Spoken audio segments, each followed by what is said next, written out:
नमस्कार.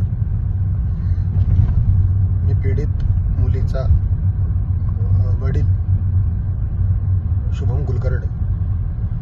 आता मी अस्थि विसर्जनासाठी देहू येथे आले असताना माझ्या घरच्यांकडून मला फोन आला मित्रांचा की इथे बरेच राजकारणी लोक सांत्वन करण्यासाठी किंवा भेटायला येत आहेत.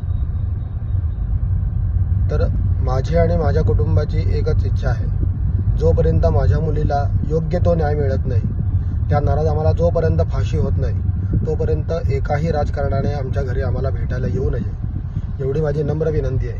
जेव्हा त्या नराधमाला फाशी होईल तेव्हाच राजकारणी किंवा जे कोण लोक असतील ज्यांना आम्हाला भेटायचे आम्ही त्यांना भेटू.